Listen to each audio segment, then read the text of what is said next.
Welcome to the Heart of Giving.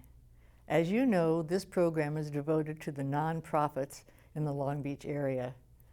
These nonprofits provide such a benefit to the city of Long Beach. They give of their time, they take care of the things in our community that need taking care of, and today is no exception. We have Jennifer Valcro. See, I told you I'd get something wrong. Jennifer Valcro and Alexandra Maldonado. Okay. And you have started, as founder, you have started Fostering a Change.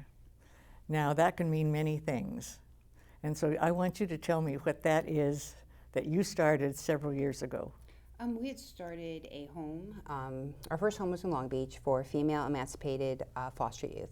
Okay, now say that again. Female emancipated foster youth. Okay. So when they turn 18 and they emancipate the foster care system. And they have been in the foster care? They've been in the foster care system. For many years? Many years, 2 years, 5 years, Okay. 10 years. Okay. As long as they've been in the foster care system, they are able to come and reside in the home.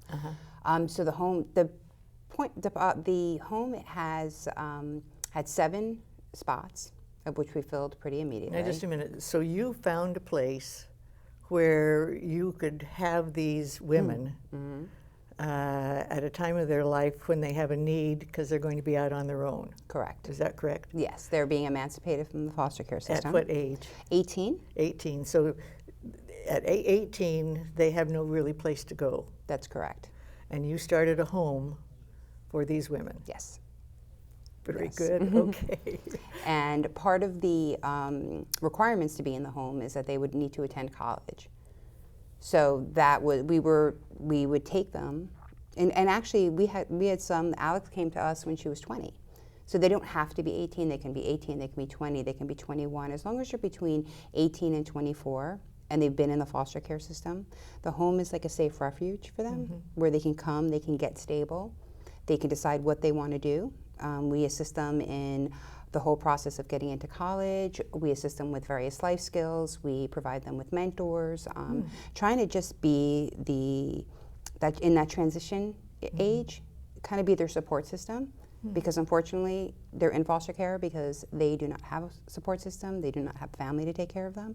So when they're exited the foster care system, who do they have? And the statistics. And where do they go? And where do they go? And the statistics are just staggering. Just a couple of statistics about foster youth in California is there's 70% of all the prison inmates in the penitentiaries have been at some point in their life in foster care. 70? 70%. The homeless rate is just that they're usually within the first 6 months, 50% of the foster youth that emancipate are homeless.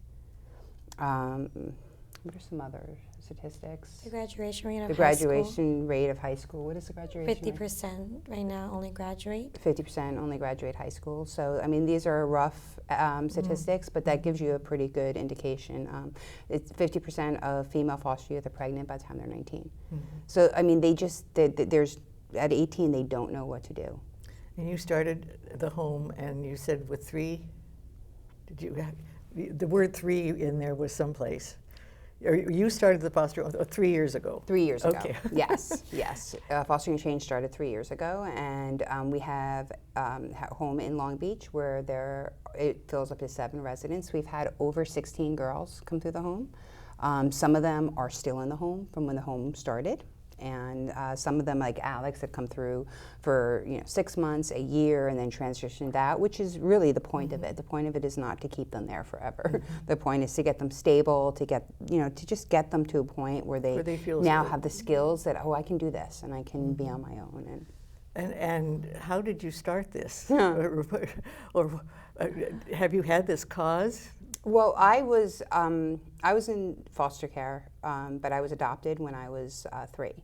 So I don't remember foster care. It's not part of my story. But it's something you know it about. But when I was 29, I searched and found my biological family, and I found my brothers, that I had brothers, same mother, same father, full biological brothers, and they were not adopted, and they were in and out of foster care. So it was at that time that, being adopted at 3 and really never remembering foster care, I kind of felt in a sense, entitled to this amazing life I had with these amazing family until I was 29 and I found what my life could have been had this not occurred. And then hearing my brother's stories, and then I just became super grateful for my life, and it just changed my perspective on everything. And I was like, you know what, I want to do something. And I've always wanted to, but it was, you know, work, and I was in corporate America, and I was like, it just the timing, and I was just always thought. And then when I was 45, I had gotten laid off from Wells Fargo, and I had got a great severance package, and I said, you know what, it's now or never, and I'm just going to do it. So I literally just started it from an idea. I had no nonprofit experience. I think if you have passion about something, you can do anything. And was there anything like this before? Is there anything like Yeah. it? There are different transition homes, absolutely. There's just not enough. There's a lot of organizations helping foster youth, but there's never enough organizations helping foster youth. Well, that's marvelous, you know, and you had something inside of you that needed to come out. Yeah. All of a sudden, there it was. I mean, I literally was living in a in four-bedroom age house. 40s. I took a four-bedroom house, took everything in it, put it in storage. I couch surfed for a year while I built my board, and while I built a program and put it all together, and then we opened the house, and then all my stuff came out of storage and went into this house. They had all my furniture, they had all my pots, my pans. I mean, it was really grassroots the way it started, and yeah, it's pretty amazing. That's marvelous. Yeah. And Alex was one of your girls in the home. In the first group, yeah. She was within the first 3 months of it Women, opening. rather not girl, first woman. Yeah. Is that right? Yeah, yep. She And- came at, you're 19 or 20? I was 20. She was 20 when she came. And can you tell us about what you're doing now and why you're here? What I'm doing now? Yeah, well, how did you find the house? Oh, well, I was also in foster care as a teenager. And around 17, I was kind of basically getting kicked out from my biological grandparents' house.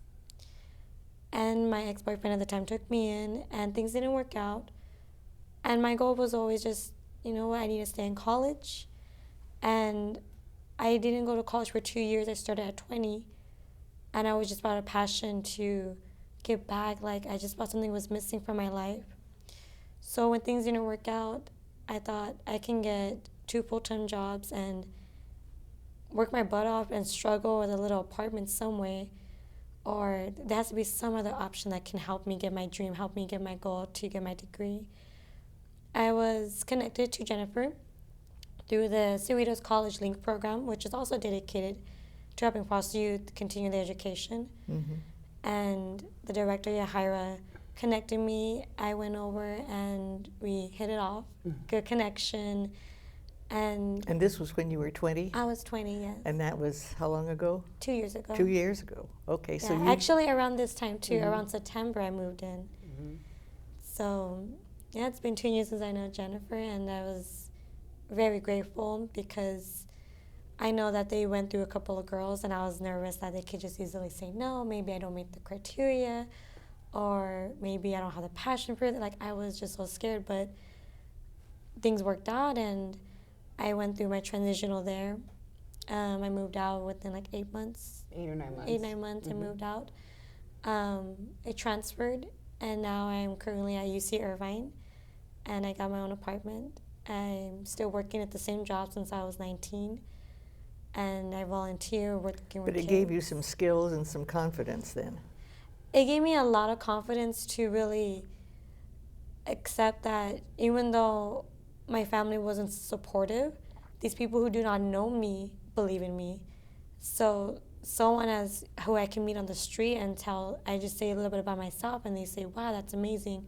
That really gave me the boost that I needed. Just even like a scholarship. Like, these people don't know me. They read my essay, but yet they believe in me. So something like Jennifer, just talking to her for a couple of hours and then accepting me and saying, yeah, let's let her move in. I was like, wow, okay, they believe in me. Okay, I'm not going to let them down. So it really pushed me to, doesn't matter who you know, how you know them, just the littlest things could really make someone go beyond their limits. Somebody believed in you. Yeah, someone believed in me. That's all I needed. That's marvelous. And she failed to mention that she has a full scholarship to UC Irvine. Is that right? Yeah. Very Yes. good. Alex And is- so you're working and going to school. Yes, I work about full-time hours. I volunteer and I go full-time to school. Since I started college, my goal was to always go full-time, just to knock it out and get the best of the education as possible. And I love school. I love to learn, and it's amazing. I'm studying psychology, and I want to use that and just kind of utilize the ability to analyze and read and just kind of help kids through the psychological way and understanding what they're going through. Because Yeah. when I went through it, I was confused, I was depressed, I was angry. There were so many things and I didn't know why. Why was I feeling that until years later? And I just needed someone to say, it's okay, like, I get it, this is what's going on. I was just It's not always that gonna be typical this little way. kid that Yeah. what's going on, why. Yeah. So I want to be able to be that friend, that mentor, that That's leader, that inspiration to carry them through that journey. Well, you know, and you've expanded the program. Yes. You're doing something in addition to this, and we've got about 2 minutes. Okay, so what 2 is minutes it? to tell you what it is. So basically, Fostering a Change really grew, and it grew quickly. And so we hired an executive director, and so now I serve on the board. And Alex had always talked about the lack of support that high school students have in the transition into college. And I want to do something, I want to do something, I want to do something. So a couple months ago, we sat and we met and we Not talked just about foster it. girls. No, foster youth. Oh, and On foster. boys too. This will Okay. be foster youth in general, boys Okay. or girls. And so we met a couple months ago and sat down and talked about it. And since then, we've created a new nonprofit called Foster Education Exchange. And what it is we've developed a 2-year curriculum. And we are taking junior and seniors from college that are studying social work, education, psychology, and we're pairing them with a junior that's in high school. That's it. And it's a peer mentoring one-on-one, and we have a And curriculum they're that all foster. all fosters. Yep. And we're going to take them through a 2-year curriculum, and as well as have different community building experiences to put the youth together so that they feel connected and they feel that they're not alone. But really, the heart of it is to take a college student studying Yeah. education and social work and giving them the experience with a foster youth through every single step That's wonderful. they need to get through to get into college. And then once they graduate high school, then they're going to come They're to feeling Fostering a more comfortable, Change. yeah. And Fostering a Change is now going to provide the housing and the transition through college. Wow. Well, you're both wonderful. Thank I you. mean, for beginning something that has, I'm sure, been satisfying to you, and you Oh. kind of finally found that this is something where you could have your passion. Oh yeah. That's I wonderful. can just keep creating these Yeah, things that's throughout great. the rest of And my life. Alex, congratulations to you. Thank you. And you're taking the situation and making it better. And I'm so sorry, but we're out of time. And thank you very much, and we'll be right back.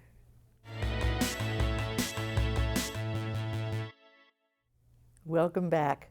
We have another wonderful story of people that are giving of themselves, their time, feeling that they are contributing to what we all need. I'm so pleased that John Newell is here. We talked about a month ago, and I didn't realize what he was involved with. I'd heard about it, but it's the AIDS Food Store. And the AIDS Food Store has been around how long? We just celebrated our 31st year of service to the city of No. Long Beach. Absolutely, yes. We No. have. Absolutely. Well, I've known about it, but I haven't known about it for 31 years. 31 years. Oh, for heaven's sake. So now what is what is the food store? Is it a place where you give food, or is it a place where you prepare food? And who participates? And I know you're board chair, but so you must have a board. We So, do tell have us- a board tell of us about directors. this. AIDS Food Store started back in 1985 with a group from Christ Chapel Church, which is located on 10th and Termino, at the height of the AIDS crisis. And we were seeing probably 100 to 120 people every week. Unfortunately, as the disease progressed, our clients didn't stay with us very long. But in the early 80s and 90s, when HIV and AIDS was just coming out, there was a huge stigma surrounding that, and there continues to still be a stigma. You mean the AIDS? Yes, yes. People didn't want to come near people with HIV or AIDS. In fact, during the first few years when the food bank opened, we had protesters outside, and people were very scared. Now, who started this?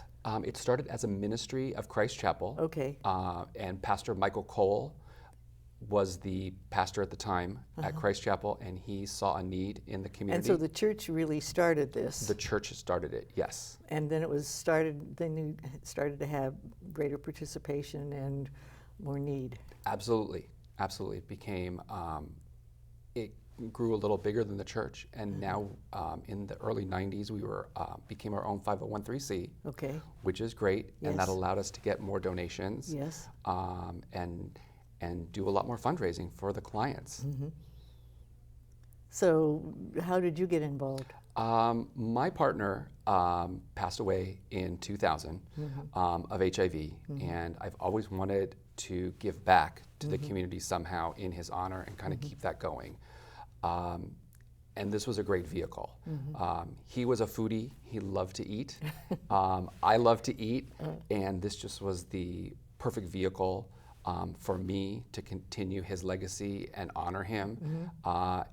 And I've made some wonderful friends Absolutely. and met wonderful people.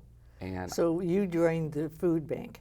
pardon me? You joined in with this group, this food store group. Yes, Okay. yes. I started as a volunteer, Doing what? just bringing food in, and then I served at a few distributions. And a couple people tapped me and said, "John, you need to be on the board. You've got a passion for this. This is something that you believe in." And I was honored to become part of the board. And 4 years ago, I became board chair. And How many volunteers do you have that help you? we usually have anywhere between 25 and 30 volunteers at our distributions to help pass out bread, fresh fruits, vegetables, canned food. We've got volunteers cooking in the kitchen, so when any of the men, women, or children come in, they do receive not only the food, but they also get a hot meal as well. And where is this located? We're located on the corner of 10th and Termino at 3935 East Termino, and we're right in Christ Chapel. And you use their kitchen? And We use their kitchen and their social hall, and also their outside patio area is available for the clients to enjoy breakfast. We always have a cup of coffee, some sweet treats in the morning for them to eat, and then they're welcome to come in to the food bank, and they get a staple bag of food, and then they're welcome to go shopping and choose from our pick tables of items that meet their taste needs or meet their nutritional needs. Other food banks that I've worked with and visited, they just give them a bag, so it's nice to have some choice when they're coming through. And who are the people that come to see you? We have men, we have women, children, transgendered individuals.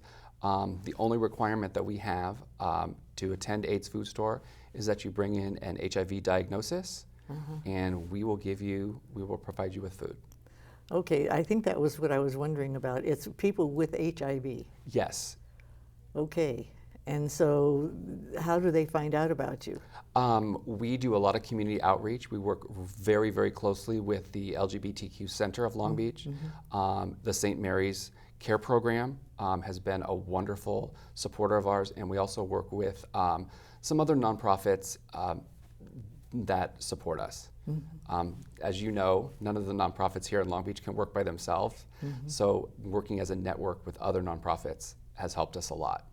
So this was started 30 years ago, and did you need a diagnosis at that time? At that point, But there were not too many. at that point, you didn't have there wasn't a diagnosis, but you could see people that were suffering from the disease, and the church just came through with bags of food. And recognized this at that time. Absolutely, the church members at that time weren't coming to AIDS Food Store and staying for a long time. They were living, 2 weeks, maybe a month, and then they're succumbing to the disease. Is that right?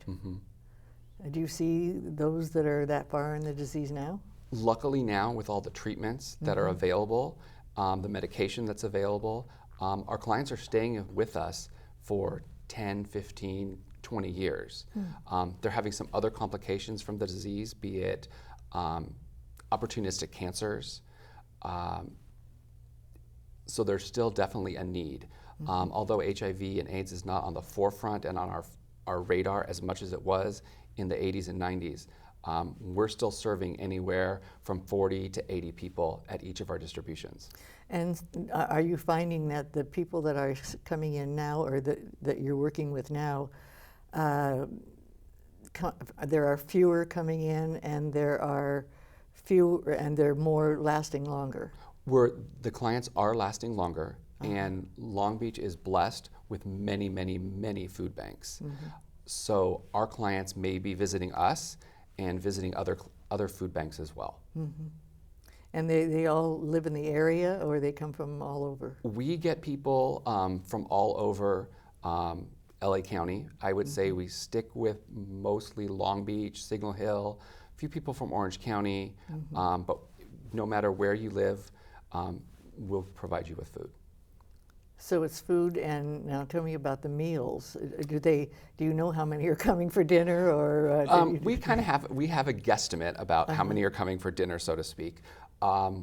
Usually we'll prepare for 50 to 60 people. We've done things, one of the most interesting things is we had a group from a bowling league came over and cooked hamburgers, hot dogs. They had chips, sodas, drinks, cookies, all that kind of stuff. So the clients it was a beautiful summer day. The clients got to sit outside and enjoy a delicious hamburger, hot dog, talk to each other. And the clients were happy. The volunteers that came in were happy. They felt they were giving back. So it was a win-win all the way around. We will serve, sometimes it'll be lasagna, pizza. There's a good volunteer that is a chef, and he will about once a month make a big tray of some kind of casserole that we can serve to the clients as well. Well, in the conversation that we had a little earlier, we were saying everybody likes a good meal. Absolutely. And everybody talks during a good meal. And so it's the camaraderie also. Absolutely. Food is something that unites all of us. As we were talking earlier, there's nothing better than sitting down in front of a beautiful table with delicious food and wonderful people and share that experience. You mentioned that there was a stigma. Is that stigma lessened now? I think the stigma has lessened. We are seeing an increase of HIV and AIDS within the African American community and within our homeless community here in Long Beach. So we're going to continue our mission at AIDS Food Store to continue to serve those people that are affected or infected with this disease until it goes away. It's interesting about the numbers. You started with very few numbers, and you've seen it grow. Has it ever diminished? Our numbers they're starting to get a little smaller recently within the last 2 to 3 years because there is more opportunity for people to get food in many other areas here in Long Beach. We're blessed to have so many, churches and other food stores and food banks that provide food. Yeah, that's one of the things I love about Long Beach. I think that they're very giving in caring for the needs of our community. Absolutely, and to share resources, to share food. It's wonderful. That's what makes Long Beach the great city that it is. Very good. That's a good thing to say. It is. Tell me how you feel about your work now. I love this work. It's amazing. It just fills my heart with joy and happiness. It's difficult sometimes to get up on a Saturday morning to walk, to get out of bed and go down to distribution. But once you're there, the energy in the room, glad to be there. You're very, very glad to be there. And I would encourage anybody to come down and volunteer. The one thing I do pride myself on at AIDS Food Store is we're a smaller organization. So if you're able to give a box of cereal, jar of peanut butter, you can give that, and at our next distribution, you could see that jar of peanut butter or that box of cereal right on the table going into the hands of somebody that needs it. And do you welcome someone to come? Absolutely. Volunteers are welcome anytime. We serve on the second and fourth Saturday of every month. Okay, so you do it just twice a month? We do it twice a month, yes. Okay. Now, I was thinking every day that you were involved in this. Oh, Okay, so twice a month, correct. and it's getting ready for them, so it takes you more time than twice a month Correct. Correct. if you're So volunteering. If you're volunteering, they can come down. Anyone is welcome to come down at a distribution. And the hot meals are also those days. Correct. We have the hot meals as well. Okay. Well, this has been wonderful. I'm glad I saw you the other day, John. It was so wonderful running, Yeah, I know, running into because you. I hadn't talked with you for a while, so I didn't know you were involved with this, but good for you. Thank And you you. started because of your heart, and your heart's still in it. Absolutely. Very good. Thanks so much. No problem. Thank you, Beverly. Yeah. Thanks Thank a you lot. so much. Okay. Another wonderful story about people helping people in the city of Long Beach. We'll see you next time.